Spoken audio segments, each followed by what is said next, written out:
Leadership in War by Andrew Roberts. Essential Lessons from Those Who Made History. Introduction. How can 100 people be led by a single person? That was one of the essay questions in my 3-hour Cambridge University entrance exam in 1981. It is a question that has fascinated me ever since. Ultimately, it is the art of leadership that explains how not merely 100 people, but sometimes 100,000 or 1,000,000, or in China's or India's case, 1,000,000,000, men and women can ultimately be led, for good or ill. This book started as a series of lectures I gave about how war demands and reveals the best and worst in leadership. I decided to focus on 9 great, as in the sense of important, leaders and draw out those aspects of their personalities that reveal their leadership in the belief that there is enough in common to understand essential leadership lessons that would be applicable in more peaceful times. We tend to think of leadership as inherently a good thing, but as the essays on Adolf Hitler and Joseph Stalin point out, it is in fact completely morally neutral, as capable of leading mankind to the abyss as to the sunlit uplands. It is a protean force of terrifying power, and perhaps one day we will rue the fact that there was ever a way that even 100 people could be led anywhere by a single person. In the meantime, as with lethal diseases or nuclear fission, we clearly need to understand its power and try to direct it toward good, as the other 7 subjects of these essays did. Each of these 9 leaders had a profound sense of self-belief, an attribute that is central to great war leadership. In some cases, as in Winston Churchill's, it stemmed from a family lineage and education that had emphasized his specialness from birth and his right to lead and rule. In others, such as Napoleon's, it stemmed from a growing realization in adolescence and early adulthood of his own remarkable intellect and capabilities. Margaret Thatcher knew by early middle age that she could lead in a way that the men around her seemed incapable of doing. Hitler's sense of self-belief grew from a recognition of the effect his words of hatred and resentment could have in rabble-rousing crowds of unemployed ex-soldiers in Bavarian beer halls in the early 1920s. Nor were setbacks allowed to dash the hopes of these leaders. Rather, they tended to be used to steal them. Failure was an incident, often one that provided a lesson for the future. It was not terminal. All of these leaders also believed they had a task to achieve, and often it was more than simply winning the war they were fighting. For Stalin, it was to spread Marxism-Leninism across the globe. For Nelson, the utter destruction of the principles of the French Revolution. For Hitler, the triumph of the Aryan peoples through the subjection of all others. They all failed, as did Winston Churchill in his dream to prevent what he called the liquidation of the British Empire. But Charles de Gaulle succeeded in his aim of restoring French honor after the catastrophe of 1940.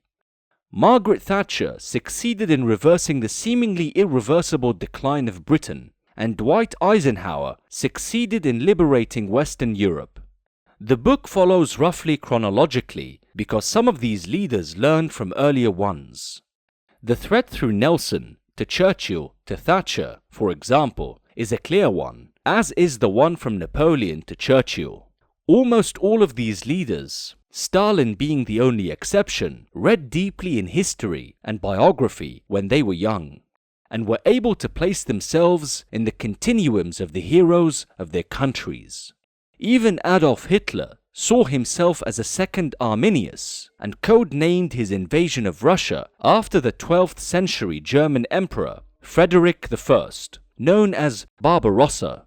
When awarding medals of honor, President Richard Nixon noted in his book, Leaders, how many of those who won it must have appeared to be quite ordinary people until they had risen with supreme valor to an extraordinary challenge.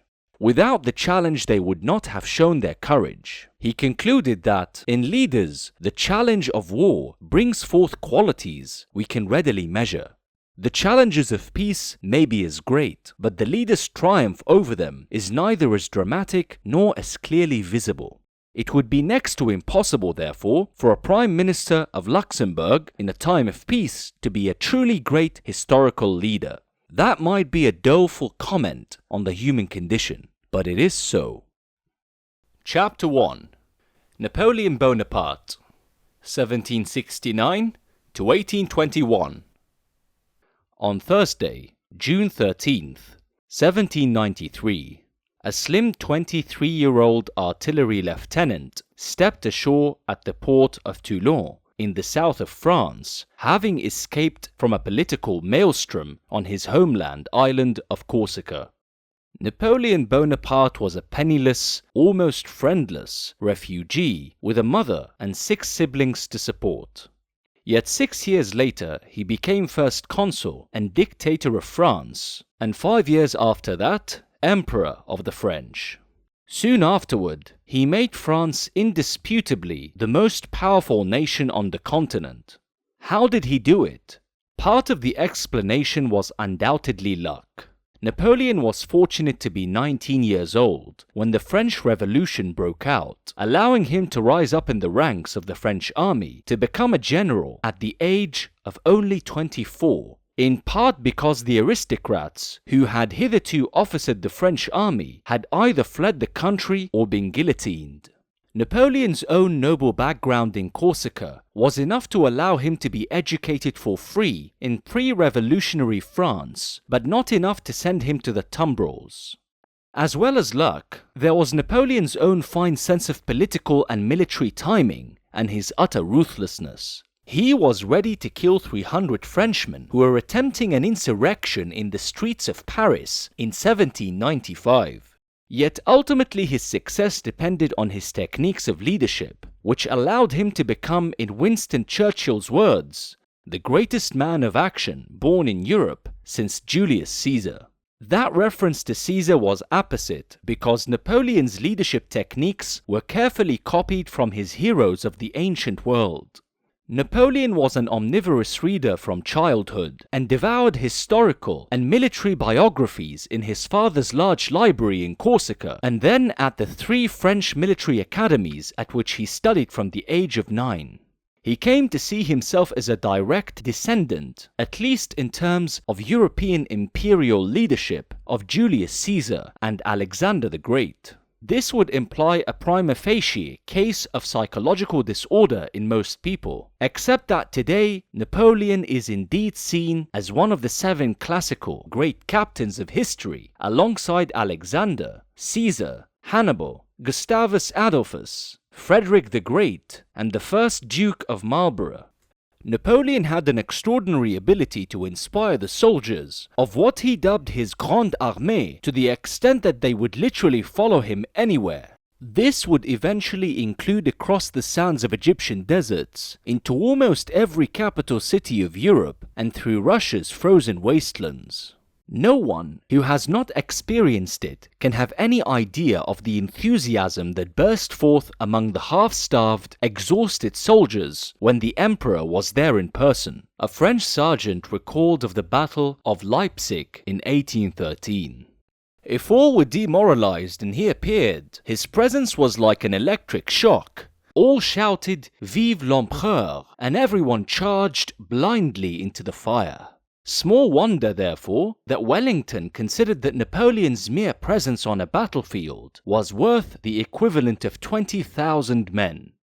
Napoleon recognized that the best way to inspire his people was through 2 means: imbuing people with the belief that they were fighting for honor and ideology, and rewarding good work. In my opinion, the French do not care for liberty and equality. They have but one sentiment, that of honor, he said. More practically, he added that the soldier demands glory, distinction, rewards. He thus gave rewards liberally to his bravest troops in the shape of medals, pensions, promotions, lands, and titles. Meritocracy was one of the greatest inventions of the French Revolution, unleashing the talent of a generation that had hitherto been held back by the rigid class system of the Ancien Régime. For centuries before 1789, Frenchmen were unlikely to rise in life much further than their fathers and grandfathers. Yet suddenly meritocracy permitted talented people to reach the very apex of society. Of the 26 marshals of the First Empire appointed by Napoleon, 10 had risen from the ranks, and they included the son of a cooper, Michel Ney, a tanner, Laurent Saint-Cyr, a bailiff, Claude Victor Perrin, a brewer, Nicolas Audinon, a peasant, Edouard Mortier, a miller, François Lefebvre, an innkeeper, Joachim Murat, a household servant, Pierre Augereau, and a storekeeper smuggler, André Masséna. Indeed, one might even bring the number up to 11, because although Jean Serrurier proudly boasted to have a father who was in loyal service, he had in fact been the loyal mole catcher. Because of their brilliance on the battlefield, all but one of the marshals became dukes. Several of them also became princes, and Murat became king of Naples, and Jean-Baptiste Bernadotte, king of Sweden. The saying was attributed to Napoleon that every soldier carried in his knapsack the baton of a marshal of France. Such a thing was unimaginable before the Revolution, and it partly explains the determination of the other European powers to try to crush revolutionary and subsequently Napoleonic France. Napoleon believed in rewarding service. He invented the Légion d'honneur to reward both soldiers and civilians of his First Empire, which underlined his belief that honor was the primary sentiment that motivated at least the former. After the successful storming of the town of Landshut in Bavaria in 1809, for example, he asked the colonel of the 13th Infanterie Légère, light infantry, who had been the bravest man in the unit. The colonel hesitated, thinking it invidious to pick any particular man in an officers' mess full of heroes. So Napoleon asked the officers, who fell similarly silent. Finally, an elderly captain replied that it had been the drum major who had shown the greatest courage in the storming of the city. "You have been designated the bravest in a brave regiment," Napoleon told the drum major, to cheers from the men, and he made him a chevalier in the Légion d'honneur on the spot. After the Battle of Ratisbon, a veteran asked Napoleon for the cross of the Légion d'honneur, claiming that he had given him a watermelon at Jaffa on the Syrian campaign when it was terribly hot. Napoleon refused him on such a paltry pretext, at which the veteran added indignantly, "Well, don't you reckon 7 wounds received at the bridge of Arcole, at Lodi and Castellion, at the Pyramids, at Acre, Austerlitz, Friedland, 11 campaigns in Italy, Egypt, Austria, Prussia, Poland," at which a laughing emperor cut him short and also made him a chevalier of the Légion with a 1,200 franc pension, fastening the cross onto his breast there and then. If Napoleon witnessed a particular act of bravery, he would on occasion take his own medal of the Légion off his uniform and present it to the soldier concerned. One can imagine the pride that such a gesture would engender in that soldier, probably for life, and the even more useful envy it would arouse among the man's comrades, eager for a similarly signal sign of the emperor's approbation. It was by familiarities of this kind that the emperor made the soldiers adore him, noted General Marbeau, but it was a means available only to a commander whom frequent victories had made illustrious. Any other general would have injured his reputation by it. Unlike some commanders, such as the Duke of Wellington, who regarded most of his men as what he called the scum of the earth, while not denigrating their fighting abilities, Napoleon genuinely liked spending time with his men. He had an almost democratic openness that endeared him to them. So long as they were not overtly rude, they were permitted to call out to him directly from the ranks, to question him, and to ask him for favors. Of course, not all such requests could be fulfilled, and it would have lessened their impact if they had been. Not all could have prizes. Napoleon's court chamberlain, Louis-François du Bousset recalled how the emperor heard, interrogated, and decided at once. If it was a refusal, the reasons were explained in a manner which softened the disappointment. During one campaign, a soldier came up to him asking for a new uniform, pointing to his ragged coat. "Oh no," replied Napoleon, "that would never do. It will hinder your wounds from being seen." Such immediate accessibility to the commander-in-chief is impossible to conceive in the legitimist armies of Prussia, Austria, or Russia, but in post-revolutionary France, it was a useful way of keeping Napoleon in touch with the needs and concerns of his men. Napoleon also read petitions from soldiers and civilians, and granted as many as he reasonably could within France's budget. As first consul, at inspection parades at the Tuileries, which could last up to 5 hours, he would inquire in detail about the men's food, uniforms, health, living quarters, amusements, cooking pots, brandy flasks, and regularity of pay, and he expected to be told the truth. He was particularly obsessed with the state of his men's shoes and boots throughout his career. His was, of course, an army that did a good deal of marching across Europe. "Conceal from me none of your wants," he told the 17th Demi Brigade. "Suppress no complaints you have to make of your superiors. I am here to do justice to all, and the weaker party is especially entitled to my protection." The assumption that le petit caporal was on their side against les gros bonnets, big hats, was held throughout the army. Pay great attention to the soldiers, and see about them in detail. Napoleon ordered Marshal Marmont in 1803, when Marmont's corps was based at Utrecht. The first time you arrive at the camp, line up the battalions, and spend 8 hours at a stretch seeing the soldiers one by one, receive their complaints, inspect their weapons, and make sure they lack nothing. There are many advantages to making these reviews of 7 to 8 hours. The soldier becomes accustomed to being armed and on duty, and it proves to him that the leader is paying attention to and taking complete care of him, which is a great confidence-inspiring motivation for the soldier. Napoleon cemented his popularity in the eyes of his men by doing his best to take care of them when they were wounded or ill.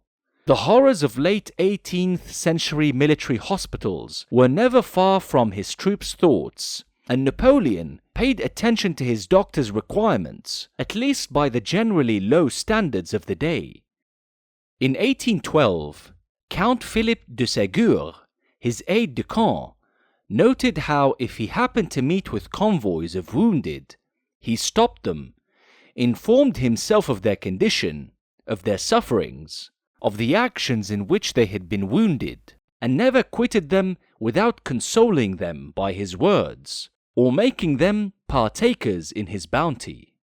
The tone which the officers and sometimes even the soldiers assumed towards the head of the government would have been indecent in any other nation, recalled the Saxon cavalry commander Baron von Oedleben.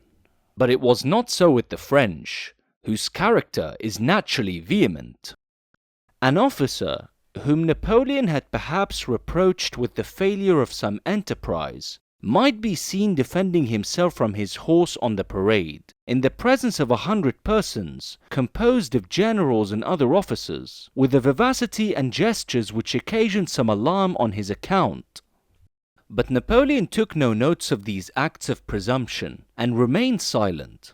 On one occasion, in the extremely harsh 1813 campaign in Germany, when Napoleon had complained to General Horace Sebastiani that he commanded a mob, not soldiers, Sebastiani flatly contradicted him and was supported by General Jack MacDonald, and both together succeeded in reducing the Emperor to silence, while the Marquis de Caulaincourt, to avoid the disgrace of the occurrence, begged all those who were present to depart. Napoleon had recognized that he had gone too far and forbore to act like a dictator in front of his senior commanders. If any anecdote was needed to explode the ludicrous view that Napoleon and Hitler were similar, that is it. Such a response from underlinings toward the Führer would not have been countenanced for a moment, and retribution would have been swift and profoundly unpleasant. Napoleon tweaked his soldiers' earlobes, sometimes quite painfully, joked and reminisced with them, and was constantly inquiring about their conditions of service. His guiding principle was, severe to the officers, kindly to the men.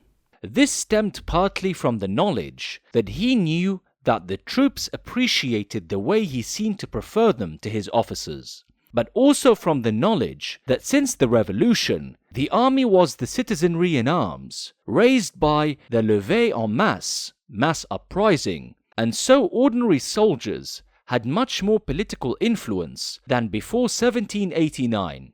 They were going to be the people on whom his political power ultimately depended. Napoleon thus meant what he said and worked hard to ensure that his men's needs were met.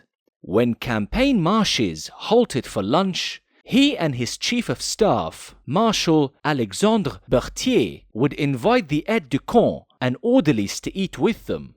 Bossuet recalled this practice as truly a fête for every one of us. Napoleon also always made sure that wine from his own table was given to the sentries outside his door. These were small things perhaps, which cost Napoleon little, but they were deeply appreciated and inspired lifelong devotion among the old grognards, translatable as grumblers, but also veterans. Napoleon had a capacious memory for faces and names. It was highly flattering to his troops that their emperor recognized them and singled them out, reminiscing about past battles and constantly asking them questions. Nor did such familiarity ever breed contempt in them, but merely loyalty. Of course, efficient staff work helped in Napoleon's ability to recognize individual grognards in the ranks, but he also deployed his phenomenal memory. I introduced 3 parliamentary deputies of the Valais region to him. Jean-Antoine Chaptal, Napoleon's interior minister, recalled in his memoirs. He asked one of them about his 2 little girls. This deputy told me that he had only seen Napoleon once. At the foot of the Alps, when he went to fight the Battle of Marengo, problems with the artillery, added the deputy, forced him to stop for a moment in front of his house. He petted his 2 children, mounted his horse, and since then he had not seen him again. That incident had taken place a full 10 years before. Napoleon's memory was put to full use when it came to military dispositions. In 1812, he dictated the complete war establishment for the army to General Mathieu Dumas, the Intendant General of the army and grandfather of the novelist Alexandre Dumas. This incorporated where all the conscripts needed to go and the effective force of all the corps of the army. He walked rapidly up and down, or stood still between the window of his cabinet for half an hour, Dumas recalled, and dictated with such rapidity that I had scarcely time to set down the figures clearly. Dumas finally looked up and realized that the emperor had achieved this formidable task entirely without reference to the table of notes he had been given. "You thought that I was reading your table," Napoleon said. "I don't want it. I know it by heart. Let us go on." Dumas was also astonished by the way that Napoleon could demonstrate intuitive foresight about how campaigns would develop, a hugely important quality in any war leader. In October 1800, he spoke to Dumas of his plans for attacking the Austrians in the Tyrol, telling him, as they looked together at a giant map of the Alps from the Rhine to the river Adige, "We shall deprive them, and almost without fighting, of the immense fortress of the Tyrol. We must maneuver on their flanks and threaten their last point of retreat. They will then immediately evacuate all the upper valleys. I well see that there are difficulties, in all probability greater than at any other point in the chain of the Great Alps. But I hold that there are no asperities on the globe which man cannot surmount. Tell General MacDonald that an army can pass always, and at all seasons, wherever two men can set their feet. It is not by the numerical force of an army, but by the object, the importance of the operation, that I measure that of the command. Napoleon's regular proclamations and orders of the day greatly inspired his troops. They were phrased in a classical style that sounds florid to modern ears, even belabored, but which sounded majestic at the time, especially when read around the campfire by non-commissioned officers to their largely illiterate rank and file. Remember from those monuments yonder, Napoleon famously proclaimed on the morning of the Battle of the Pyramids in 1798, 40 centuries look down upon you. The day after the Battle of Abensberg, at the start of the 1809 campaign against the Habsburg Empire, he told his troops, "The fire of heaven, which punished the ungrateful, the unjust, the disloyal, has struck the Austrian army." Proclamations and bulletins were very often not true in the literal sense, in that Napoleon used them for propaganda, and certainly no numbers in them could be trusted. To lie like a bulletin even entered the French idiom, but such exaggerations were taken for granted, rather as Jacques-Louis David's painting of Napoleon crossing the Alps on a rearing horse was not intended to be thought historically accurate either. Artistic license was as evident in inspiring proclamations as in art itself. Napoleon inspired his men verbally too, as when he delivered a speech to the grenadiers, encouraging them to brave Austrian fire as they were about to storm the long narrow bridge across the River Adda during the Battle of Lodi in the first campaign in which he was commander-in-chief. "One must speak to the soul," he later said of that occasion. "It is the only way to electrify the men." When in the Eylau-Friedland campaign of 1807, Napoleon told the 44th Line Regiment, "Your 3 battalions could be as 6 in my eyes," they shouted back, "And we shall prove it." This was the classic expression of the concept of esprit de corps, also known at the time as the sacred fire, the French fury by their enemies, and summed up in the word élan. A good way of speaking to the soul and electrifying the men was to add words of glory to their regimental battle honors after engagements in which they had distinguished themselves. In the Italian campaign, for example, Napoleon gave certain demi-brigades the opportunity to distinguish themselves on parade. In March 1797, he approved the 57th Demi-Brigade's right to stitch in gold onto their colors the words, "The terrible 57th Demi-Brigade, which nothing can stop," because of their courage at the battles of Rivoli and Le Favorita in Italy. Such names stitched onto the standards of certain demi-brigades, such as Les Incomparables, 9th Légère, showed how fundamentally Napoleon understood the psychology of the ordinary soldier and the power of regimental pride. The 18th Line Regiment was called Les Braves for their battlefield performance at the Battle of Aspern-Essling, which they thereafter repeated often, especially at Borodino.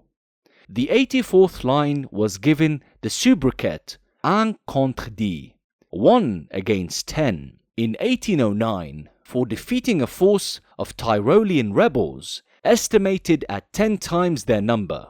Any soldiers in any army throughout history have been enthused by the slightest distinction that lifts them above the rest. Yet Napoleon could be harsh with his men too. Leaders need to understand mass psychology, and he recognized that shame could occasionally work almost as well as lavishing praise and heaping rewards on troops. Soldiers of the 39th and 85th Infantry Regiments, he once told 2 units of the French army serving in Italy, known as the Army of Italy, that had fled during a battle in 1796, "You are no longer fit to belong to the French army. You have shown neither discipline nor courage. You have allowed the enemy to dislodge you from a position where a handful of brave men could have stopped an army. The chief of staff will cause to be inscribed upon your flags. These men are no longer of the army of Italy. With his acute sense of what would energize and what demoralize a unit, Napoleon correctly gauged that this public humiliation would ensure that both demi-brigades would fight harder and with more determination over the coming battles in order to regain their good name. He knew that this would not have worked unless they had a sense of collective self-identity, which was always the primary purpose of the demi-brigade, just as it was of the regiment in the British Army. Napoleon had learned that leadership lesson from Julius Caesar. He recounted in his book, Caesar's Wars, the story of a mutiny in Rome, in which Caesar had agreed laconically to his soldiers' demands for release from service, but afterward addressed them with ill-concealed contempt merely as citizens, rather than as the customary soldiers or comrades. And how, finally, the result of this moving scene was to win the continuation of their services. Napoleon ensured that plays were written to glorify the Grande Armée, songs and operatic arias sung, proclamations made, festivals inaugurated, ceremonies held, standards and medals distributed. He designed glorious uniforms for his army to encourage esprit, differentiate units from afar, and impress the opposite sex. Rarely has a more colorful band of warriors been assembled in a single generation, army or country, wrote the historian Dr. David Chandler. Napoleon instinctively understood the power of symbols and what soldiers wanted. Above all, at least until the Battle of Aspern and Essling in 1809, he gave them what they wanted more than anything else: victory.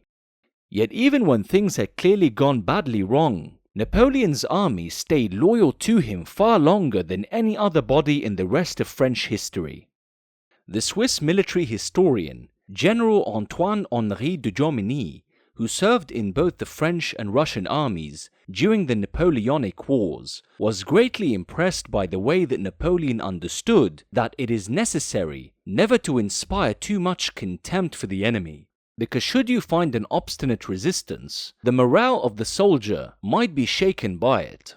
Instead, Napoleon openly recognized the worth of enemy units, thereby increasing his troops' morale when they overcame them. In the 1806 campaign against Prussia, Napoleon praised the enemy cavalry to one French corps, although he took care to promise it could do nothing against the bayonets of his Egyptians.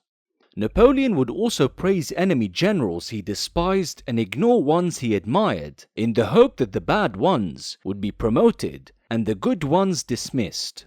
In the Italian campaign of 1796 to 1797, Napoleon recognized that Field Marshal Joseph Alvinci was the best general Austria had, which was why he never mentioned him in his bulletins, while he praised General Johann Beaulieu and Dagobert von Wormser and Archduke Charles Habsburg, whom he knew he could beat.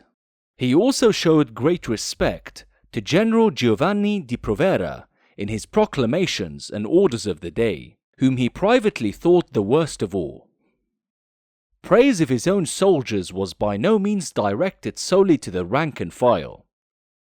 "My trust in you is as great as my appreciation of your military talents," he once wrote to Marshal Bessières. "Your courage and your love of order and discipline." Overall, however, he was much harder on the marshalate and the upper ranks than on the ordinary soldier, and toward the end of his career he worried, with reason, that his scorn had curtailed the marshal's capacity for independent action. "I have accustomed them too much to knowing only how to obey," he complained in 1813. Much of Napoleon's extraordinary capacity for work derived from his ability to compartmentalize his mind, to concentrate entirely on whatever problem was before him, to the exclusion of all else. "Different subjects and different affairs are arranged in my head as in a cupboard," he once said. "When I wish to interrupt one train of thought, I shut that drawer and I open another." Do I wish to sleep? I simply close all the drawers, and there I'm asleep. He nonetheless had relatively little time to sleep, regularly working up to 18 hours a day. He used every moment he could find, spending a maximum of only half an hour over meals and having newspapers read to him while he was in the bath and shaving. Some of his 22 mistresses complained about how little time he spent in foreplay, and when he met civil servants, he was uncommonly direct with them. Where are we with the Arc de Triomphe? He would demand of his architect, and will I walk on the Jena Bridge on my return? One aspect of Napoleon's leadership that proved essential, especially in the retreats and defeats of the latter part of his reign, was his Olympian calmness under pressure. In my own case, it's taken me years to cultivate self-control to prevent my emotions from betraying themselves, he said in 1813. Only a short time ago, I was the conqueror of the world, commanding the largest and finest army of modern times. That's all gone now. To think I kept all my composure, I might even say preserved my unvarying high spirits, yet don't think that my heart is less sensitive than those of other men. I am a very kind man, but since my earliest youth I have devoted myself to silencing that chord within me, and never yields a sound now. If anyone told me when I was about to begin a battle that my mistress, whom I loved to distraction, was breathing her last, it would leave me cold. Yet my grief would be just as great as if I'd given way to it. And after the battle, I should mourn my mistress if I had the time. Without all this self-control, do you think I could have done all I've done? This self-control allowed Napoleon to crack jokes during the battles of Marengo in Italy in 1800 and Wagram in Austria in 1809, even when shot and shell were flying around him. To achieve success on the battlefield, it was not necessary for Napoleon to invent new strategies and tactics for the French army. Instead, he brilliantly adapted the new thinking of others for the wars he had to fight. Tactical formations, such as the bataillon carré, square battalion, and the ordre mixte, mixed order, were the concepts of French military thinkers dating from the aftermath of France's defeat in the 7 Years' War. As with the core system that Napoleon perfected to move bodies of men of 20,000 to 40,000 with exceptional effectiveness during a campaign. From 1812, when Napoleon's enemies also adopted it, until 1945, the core system remained central to European war-making. Leaders do not necessarily have to have good ideas themselves, but they do need to be able to spot the good from the bad and adopt and adapt the former.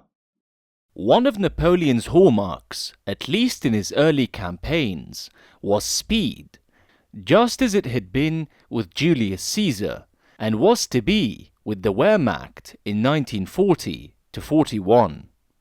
Activité, activité, vitesse. Action, action, speed, Napoleon ordered André Masséna. Wherever possible, he attempted to avoid long sieges, one of the characteristics of 17th and 18th century warfare, to live off the land and, crucially, to retain the initiative. In 1805, the use of corps allowed him to move the Grande Armée from their cantonments on the Channel coast to Ulm on the river Danube in a matter of weeks, completely outmaneuvering his Austrian enemy. By 1812, however, the Grande Armée had grown too big for that kind of lightning campaigning to be possible.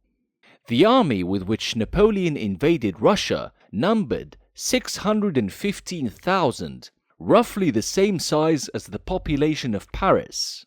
Generals entered Russia in their domestic carriages, taking their evening dress, chefs, porcelain services, and so on.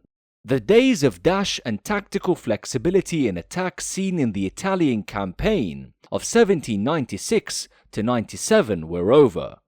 And in that sense, Napoleon's ultimate downfall was a result of too much success earlier on. What was also seen in Italy was Napoleon's vicious destruction of resistance to his rule, especially at Pavia in 1796.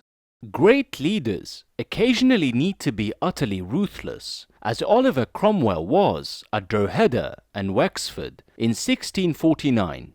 Admiral Nelson was in Naples in 1799, and Winston Churchill and President Roosevelt were over the combined bomber offensive in the Second World War. For Napoleon, the whiff of grape shot in Paris in 1795, the bloody pacification of Pavia, and above all, the punishment of Jaffa in 1799, where he had around 3,000 Turkish prisoners of war massacred by bullet and bayonet on the beach outside the city, were the moments that he descended to the use of sheer terror to win his campaign and terrify local populations into no longer opposing him. For all that, he was thoughtful and considerate while looking after his own army. He could, on short and isolated occasions, resort to terror tactics.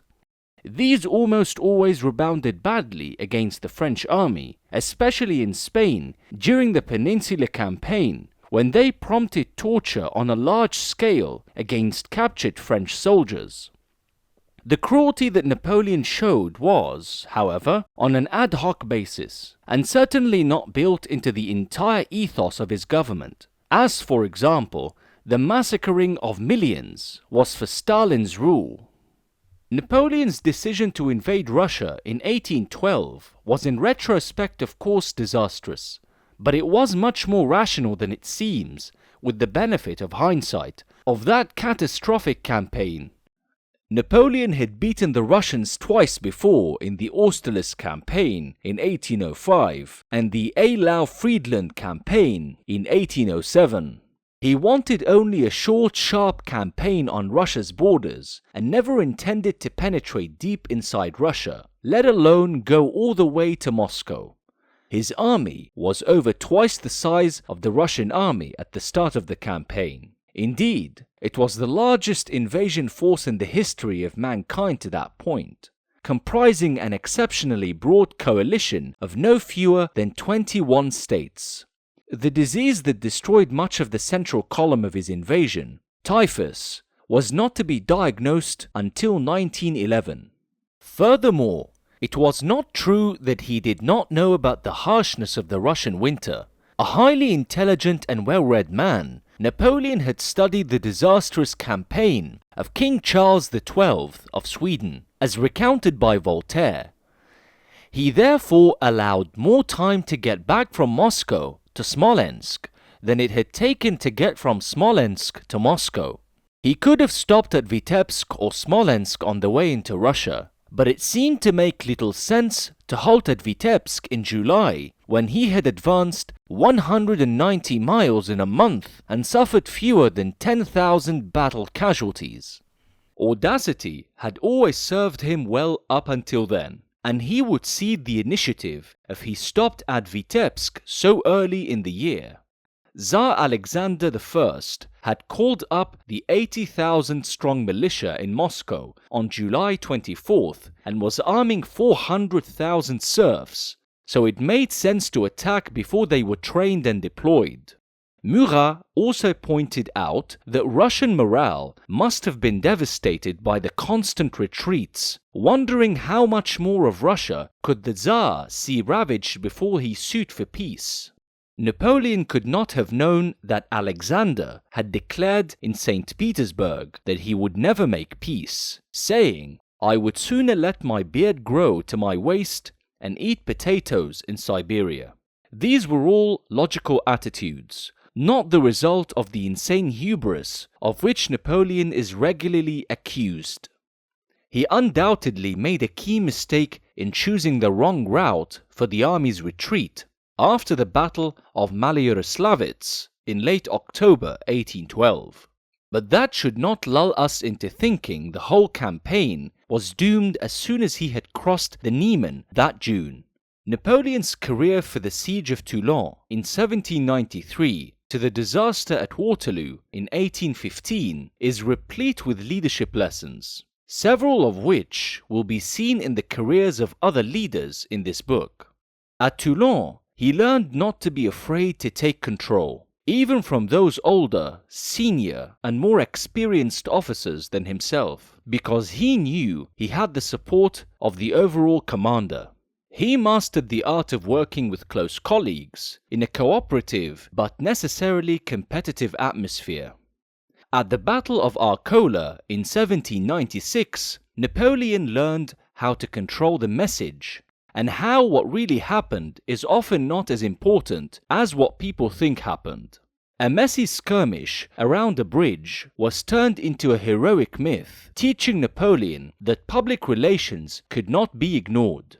At the Brumaire coup d'etat of 1799, Napoleon surrounded himself with the best people for each situation, whom he was prepared to change as the situation changed. The creation of the new honor system based on the Légion d'honneur in 1800 allowed everyone in France to recognize that it was Napoleon himself who controlled promotions. The establishment of the Napoleonic Code in 1804 allowed Napoleon to take the ultimate credit for the ideas and hard work of experts working under his overall supervision. Indeed, a visitor to Napoleon's tomb today might be forgiven for thinking the entire code, which still informs the French legal system today, sprang entirely from Napoleon's brains unaided. In the Austerlitz campaign and in his escape from Elba in 1815, Napoleon showed how timing was everything. His patient study of his opponent's psychology helped him work out precisely the best moment for him to strike. In his escape from the Russian campaign and flight to Paris in 1812, Napoleon demonstrated the importance of protecting and defending his power base. On landing back at Golfe-Juin near Antibes on the southern coast on March 1st, 1815, Napoleon proved that given courage and steady nerves, leaders can make extraordinary comebacks, as was seen in the careers of Churchill, de Gaulle, Richard Nixon, and others. At La Fère, 6 days later, where he faced down the troops sent by Louis XVIII to arrest him, Napoleon showed himself more than capable of playing on his veterans' raw emotions. Appealing to the romantic streak in the French soul, he maintained his sang-froid after the Allies rejected his overtures on March 13, not letting either antagonists or supporters see his inner turmoil. The Waterloo campaign was similarly replete with leadership lessons. Although he was not hubristic, when he invaded Russia, he showed bad judgment after the Battle of Ligny on June 16, 1815. When he sent Marshal Emmanuel de Grouchy off to chase the Prussians with a large force that he would desperately need on the battlefield of Waterloo 2 days later. During June 17, as the Allied army retreated in the rain, Napoleon, who once said that he could afford to lose an army but not an hour, wasted time. Leaders need to be energetic, or at least convey a sense of energy to their followers. At the Battle of Waterloo itself, Napoleon seemed to ignore all of the military maxims that he had spent a lifetime propagating. Instead of playing to his strength and his opponent's weaknesses, he did the opposite. He failed to retain the initiative. He delegated overall personal control, including vital decisions over the timing and direction of attacks, to lieutenants, which he had not done earlier in his career, however much he trusted them or how well they had performed in the past. He had the wrong marshals in the wrong places, and the best of all of them, Louis-Nicolas Davout, he left far away in Paris. Waterloo was an entirely atypical Napoleonic battle, and it ended in an atypical result for him. Final, catastrophic defeat. Why he failed to stick to his tried and trusted and hitherto largely successful rules of warfare is down to several factors. They had failed him in the 1813 campaigns in Germany. Many of his best marshals had refused to join the colors when he returned from exile on Elba. He was unsure exactly where the Prussians had retreated to after the Battle of Ligny and guessed wrong. The heavy rain on June 17 slowed down his army chasing Wellington's and robbed him of the initiative. His health, a severe attack of hemorrhoids, might also have been a factor, although equally that could have been an excuse provided afterward by his followers to explain his defeat. For all that, it is worth recalling the leadership qualities that Napoleon demonstrated elsewhere in his career, not least in the 46 battles that he won of the 60 he fought. They will be qualities that we will encounter to a greater or lesser degree, generally lesser, in many of the following chapters. For Napoleon's career demonstrated the importance of compartmentalization, meticulous planning, knowledge of terrain, superb timing, steady nerves, valuing the importance of discipline and training, understanding the psychology of the ordinary soldier to create esprit de corps, the issuing of inspirational speeches and proclamations, controlling the news, adapting the tactical ideas of others, asking pertinent questions of the right people, a deep learning and appreciation of history, a formidable memory, utter ruthlessness when necessary, the deployment of personal charisma, immense calm under unimaginable pressure, especially in moments that look like defeat, an almost obsessive compulsive attention to detail, rigorous control of emotions, and the ability to exploit a momentary numerical advantage at the decisive point on the battlefield. And, not least, good luck. Even though he was ultimately defeated, Napoleon is the wartime leader against whom all the others must be judged.